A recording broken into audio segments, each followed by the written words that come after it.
And welcome back, everybody. Today is going to be a little different. It's not going to be the regular Tuesday at 11 podcast. Me and the other guys were talking. And since we're all stuck in with the quarantine, we figured, well, maybe we'll do one more episode a week if we want, if one of us has something we want to talk about. So, the regular episode, which is supposed to come out tomorrow, we recorded last week. But then today's subject, WrestleMania 36, just happened, and I really don't want to wait till next week for it to put out because then it's a week late. So I figured I'll just put it out today.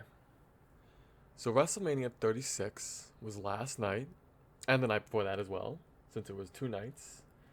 And if you watched my previous podcast about this, the last one I did, like Chronomania or whatever I called it, I said I was happy. I was happy that it was switched to 2 nights because WrestleMania has a problem where it's really long. I mean, it can go for like 5 hours sometimes. So the fact that they broke it into 2 nights, I was like, good. Now you can have 2 nights where it doesn't feel as dragged out. And after watching both nights, I gotta say, I think I wish it was 1 night. It was maybe too much. Not too much, so I liked a lot of matches. Overall, I think it was a good WrestleMania. But it had a lot of fluff. A lot of matches that just didn't need to be on this. Like, that just felt like they were added on just to fill time. But yeah, so I'm going to go into it a little bit more in depth. I'll start with night 1. The pre-show was Cesaro versus Drew Gulak. It was a 5-minute match. It was what it was. Cesaro won. I like that. I don't know what they're doing with Drew Gulak and Daniel Bryan. It seems that they're doing gonna team up Daniel Bryan and Drew Gulak to face Sami Zayn's faction. So that's gonna continue. So WrestleMania 36 officially opened up though with Alexa Bliss and Nikki Cross beating the Kabuki Warriors for the WWE Women's Tag Team titles. It was a good match. I wasn't the biggest fan of the outcome. I don't mind it that much though. I just thought that Asuka and Kairi Sane, the Kabuki Warriors, their reign could have went on a lot longer. Much like the reign of the Greycast, I want to thank you all for coming and listening to me today. I am your host, Super Kami Will. There is a spoiler warning if you didn't watch WrestleMania, and an explicit warning for some curse words that might come up later on. Thank you. So yeah, their reign ended, and I just thought they could have done more with Asuka and Kairi Sane. They were really good as a tag team. I hope they stay together. I hope maybe tomorrow night on Raw or tonight on Raw, whenever this airs. I hope that they win the back maybe or something, because I like Alexa Bliss and Nikki Cross, but their reign wasn't that good to me compared to Asuka and Kairi Sane's. It was a lot of just the moment with Bliss segments where they're just sitting and talking. I think they should have kept in the Kabuki Warriors. I think it was a mistake, but it was a good match. After that, Elias defeated King Corbin. So, I'm going to go against the majority here. I actually like King Corbin, or Baron Corbin, whatever you want to call him. I know he has go-away heat, which is, in wrestling terms, people don't want to watch him. They don't want to see him on TV more. They want him to go away permanently. But I think his character flaws are more on WWE than him. I think he's good. Good moveset. Great entrance. I like his promos. I liked the whole him wrestling in a suit for a little bit. The King Corbin stuff kind of sucks, but they're just not doing anything with Elias, and they're not going to do anything with Elias. So I think they should have had King Corbin win here. After that, Becky Lynch defeated Shayna Baszler. Now this one I have mixed feelings on, which is from what I've been seeing a lot of people do. A lot of people have been saying, what was the point of Shayna Baszler running through the Raw Women's division just to lose tonight? Where's Becky Lynch going to go from here? The match was 9. It was a little less than 9 minutes. Not a long match, actually. One of the shorter matches. Which I was like, man, she main evented WrestleMania last year. And now she's having, like the old WrestleManias back before the Women's Revolution. Just really short women's title matches. Which I was bummed about. So I love Becky Lynch. And I love Shayna Baszler. But I think I would have picked Shayna Baszler to win. I think there was more of a story for Shayna Baszler winning. You could have played in Becky Lynch, maybe being too confident, and because of that, it cost her the championship, and so you could have had her chase the belt again. But it'll be interesting to see what they do with Becky Lynch. I don't know, maybe Ronda Rousey. I don't know who Becky Lynch can feud with now, because she's pretty much ran through the whole division. I mean, she's had a year-long title reign. They're gonna have to bring someone over from SmackDown or NXT to face her, or maybe Ronda Rousey. But a good match though. I mean, I like both women in this.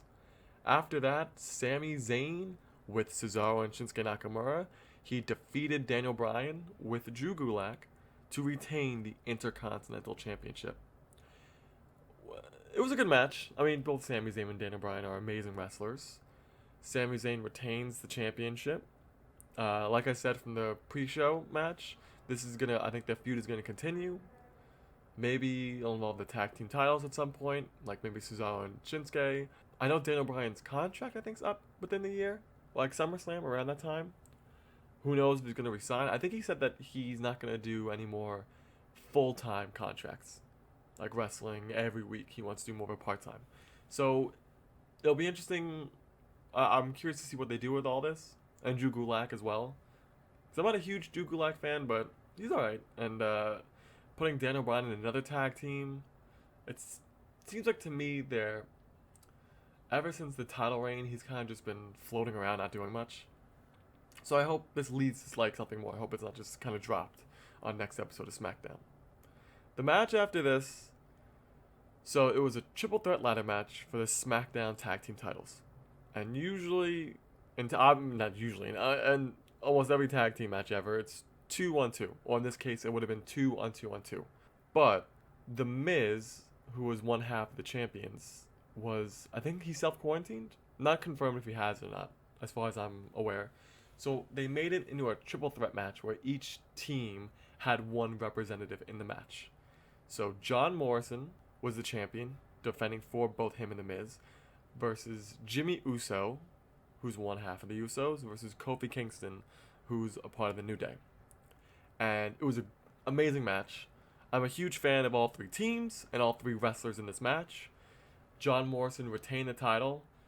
I like the finish, where Jimmy Uso and Kofi Kingston both took down what was holding the belts, and then John Morrison fell, though, with the belts in hand, so then he technically retained the titles. I think it would have been really interesting if Jimmy Uso and Kofi Kingston both were like, okay, no, you two are the champions. Since you each grabbed the belt, it's not your teams, it's just you two. They could have done a whole thing with that, and then Big E and Jey Uso. It could have been a great... It could have prolonged the story, I think, longer than it can from where it is right now. I mean, it's gonna continue, obviously, because of this screwy finish. But I feel like it's like, whatever, John Morrison won the match, move on. Whereas I think if they did the whole Jimmy and Kofi winning the titles, I think it could have prolonged the feud while also keeping it entertaining. After that, Kevin Owens defeated Seth Rollins. I wasn't a huge fan of this match because I like Seth Rollins, I like Kevin Owens, but I'm just not into the storyline now. I think it's kind of boring. It just wasn't entertaining me. The storyline, but the match was good. It was a good match. Kevin Owens won. I'm interested to see where it goes from here, because you would think after this, one of them would go after the Universal title. Face won, and then the face won the championship later. So they usually don't like to have two good guys fight. And for those of you who are confused, a face in wrestling terms is a good guy, and a heel is a bad guy. So the good guy won, and they like to have two good guys face. So I don't know what they're gonna do with that. I thought maybe Seth Rollins was gonna win, and then he would then feud with the Universal Champion or the WWE Champion, but that wasn't what happened. So I'll watch tonight to see what happens. Then you have Braun Strowman defeat Goldberg for the Universal Championship. Oh boy, this match had so much going against it. Goldberg, being 52, being a world champion in 2020. He's old as shit. He can't work in the ring. All of his matches have to be less than 5 minutes. He can't do the moves that he used to do anymore because he's so old. I mean, he can't do his finisher because he can't pick people up anymore. And Braun Strowman is a guy who's like almost 7 feet, maybe 7 feet, like 300 plus pounds. So it just wasn't a good match. It just really wasn't. The match was 2 minutes and 10 seconds, which is like Goldberg's average match time now. There was no story going into this. It was just two random people fighting for the world title at WrestleMania. Insane to think about. And I know people are like, oh, well, it was originally supposed to be Roman Reigns and Goldberg, but then Roman Reigns had to pull out because of the whole coronavirus stuff. Doesn't matter. They had time to build a story. Not much time. I'll give them that. But they just, on the last episode before WrestleMania, they just said, oh, at the end of the show, oh yeah, Braun Strowman's going to face Goldberg. Like, that's it. That's, so, that match is horrible. The story's horrible. I'd hope I never see Bill Goldberg in a world title match ever again. I never want to see him hold the championship. It's done. It was bad. Moving on. Let's see Braun Strowman as a monster heel with the championship. I hope they give him a long reign, because I have a sneaking suspicion this title reign of Braun's is going to be super short. I wouldn't be surprised if Roman Reigns comes in like the first episode of SmackDown from post WrestleMania and just beats Braun, because that's the kind of thing they like to do. But let's hope Braun has it for a little bit. And then the main event is the match everyone's talking about. The Boneyard match, The Undertaker versus AJ Styles. Whew. I was expecting nothing from this match, and I was blown away. First off, we got the biker Undertaker back, which I was happy to see. I wanted him back last year versus John Cena, but we got him this year, and I loved it. AJ Styles, my favorite current active wrestler. He's amazing all around. Good worker, good in the ring, good talker. Great match. The only thing I didn't like about the match was that the Undertaker kind of had old man smack talk. It wasn't good. AJ Styles was talking smack during this whole match, but the Undertaker was like just doing like, yeah, huh? How do you think about that? You like that? What now, huh? And I was like, okay, not the greatest talking, but whatever. And so that was the end of night one. I really liked night one. I really enjoyed night one. I was blown away with how good night one was. Night two now. Night one I think night one was about 3 hours, and it felt like 3 hours. It felt like a good 3 hours. Night two, I thought I was watching this thing forever. So, the pre-show match was Liv Morgan versus Natalya. It was 6 minutes. Liv Morgan won. I think this was just a random match that they just put together. I don't think this was ever advertised. I was like, okay, whatever. It was a good match. It was just really to give Liv Morgan a win. That was it. And, okay. It was whatever. It really just was whatever. It was a pre-show match.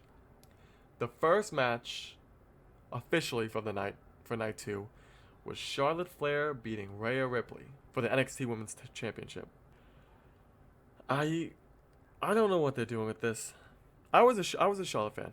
I am a Charlotte fan. But she's becoming that wrestler who's just winning matches that she should not be winning. It started when she beat Asuka's winning streak of never. Asuka was undefeated for like 3 years, and then she beat her at WrestleMania. I think the WrestleMania 2 years ago. That's like 34. And it was like, okay, I don't know why she beat her. It didn't really.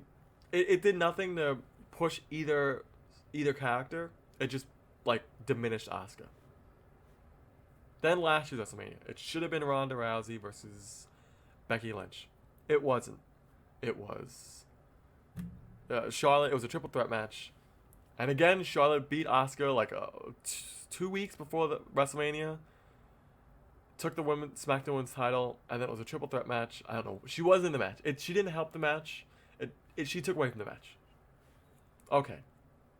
And now she beat Rhea Ripley, an up-and-coming women's wrestler in NXT, who should have won this match to define, like, hey, the NXT women's division is just as up there as the Raw and SmackDown women's division. But she won. And again, it's that thing where it's like, it doesn't push either character or any storyline. It just diminishes Rhea Ripley in NXT. And so now, I guess Charlotte Flair is going to be in NXT for a little bit.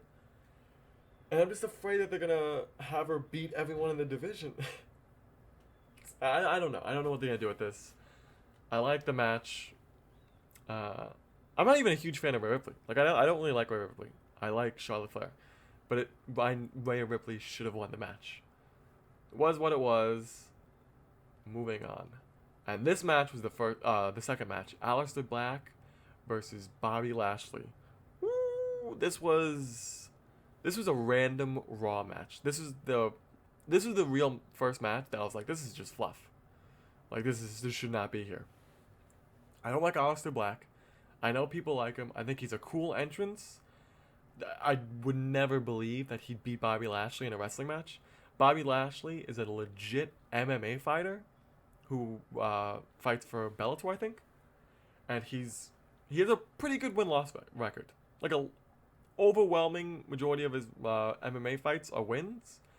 And Aleister Black is like this 6'2", like he's in shape, but it doesn't look like he has a lot of muscle. It just looks like he's in shape.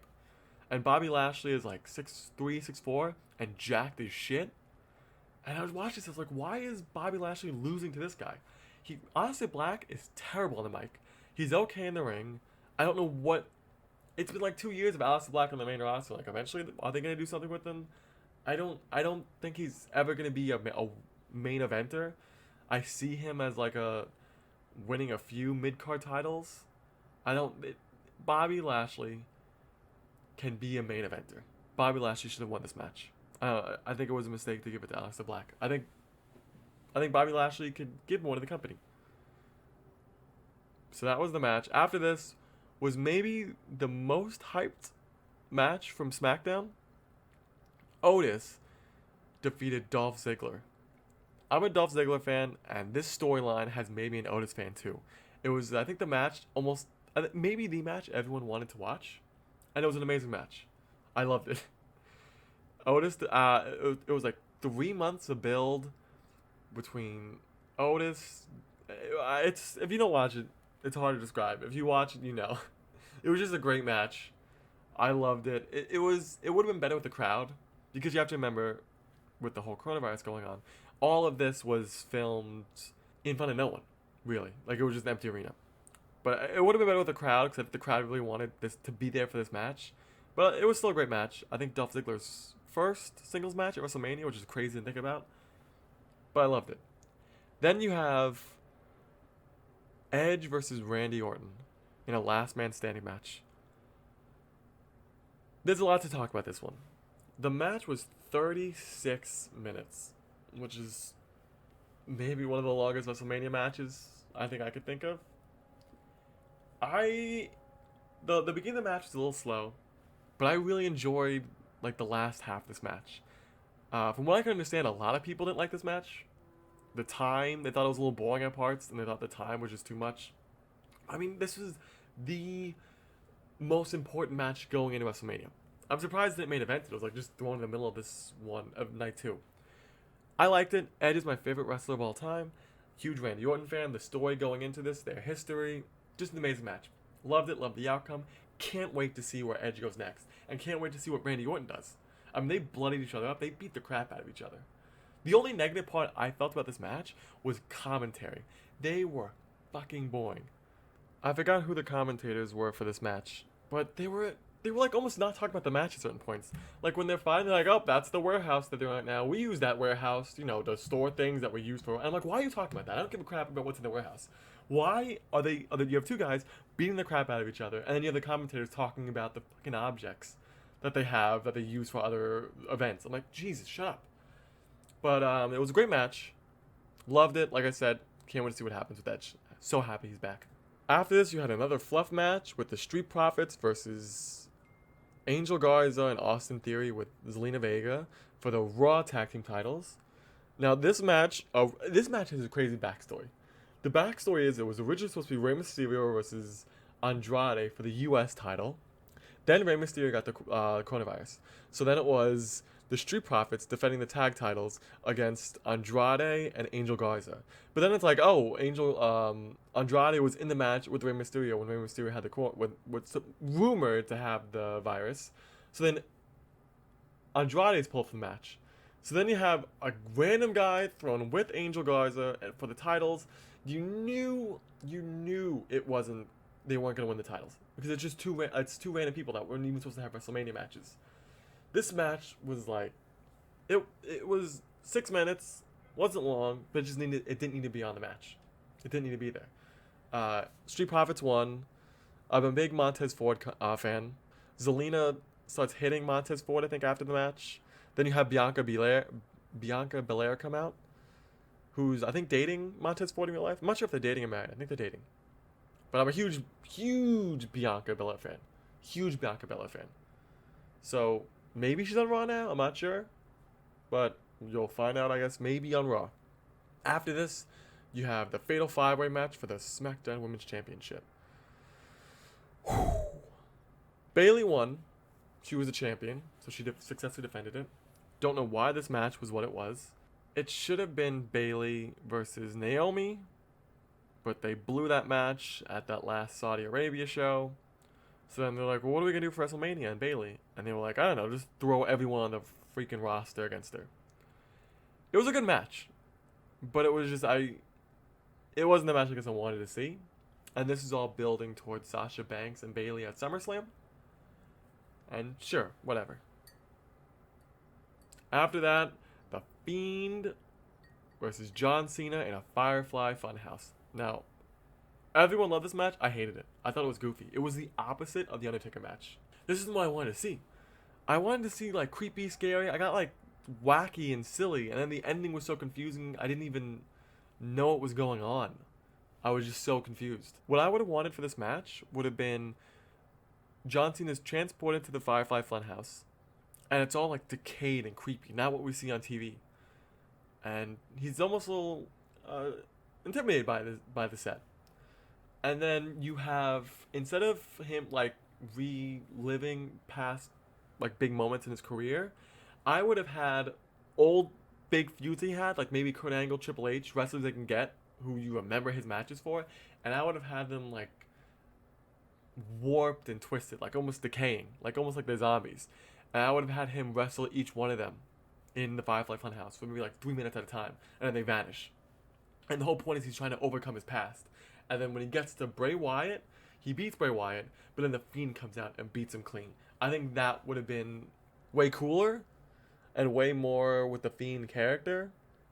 But yeah, I didn't like this match. It was 13 minutes. I was confused. I even walked out of my room at one point because I was like, okay, well, I'm like bored. I'm going to do something quickly. Did not like the match. And then after this, you had Drew McIntyre beating Brock Lesnar for the WWE title. The main event, the real main event of WrestleMania 36. And it was exactly what you got, what you expected. It was almost scene for scene the exact same match as Braun Strowman and Bill Goldberg from the previous night. And so at WrestleMania, you have both world titles around the waists of two guys who are over 40, who can't work more than 5 minutes. I mean, both world title matches had a combined time length of like less than 7 minutes. I'm not a Drew McIntyre fan. He looks like a star. I think his promos are dog shit. And I've seen interviews with him. He always goes on about like, you know, he has like a tagline. He's like, oh, everyone in the back of the locker room. I'm like, he goes, everyone in the back of the locker room is lazy. I'm like, bro, you're lazy. You're just doing the same shtick that you've been doing for like the past like 4 years. I thought when he was Drew McIntyre, when in his first run in WWE, I thought it was crap. I didn't watch his TNA run because I wasn't watching TNA at the time. His NXT run was boring, and then I think since on Raw he hasn't really done anything. Like they just built him up in the past like 6 months, and it's just I'm not a Drew McIntyre fan. And Brock Lesnar, I don't want to see him with the belt anymore. I like Brock Lesnar, but if he's only gonna wrestle matches that are 4 minutes, I don't want him with the title. But hopefully they move past this. But I mean, this is the same thing they've been doing for the past like 2 years or 3 years, where Brock Lesnar goes in with the championship and someone beats him for it and they're crowned the new, like, you know, the next face. But then they always lose it and Brock Lesnar gets the title again for like 200 plus days. So that's WrestleMania 36. Overall, I loved night 1. There was a lot of night 2 I liked. But yeah, I thought there was just a lot of matches from night 2 that you could have just cut or trimmed down their time. And I think this 2-night WrestleMania really could have easily been one really good night if they just kept like the best matches. And so yeah, that was it. Thanks everyone for listening, and I am out.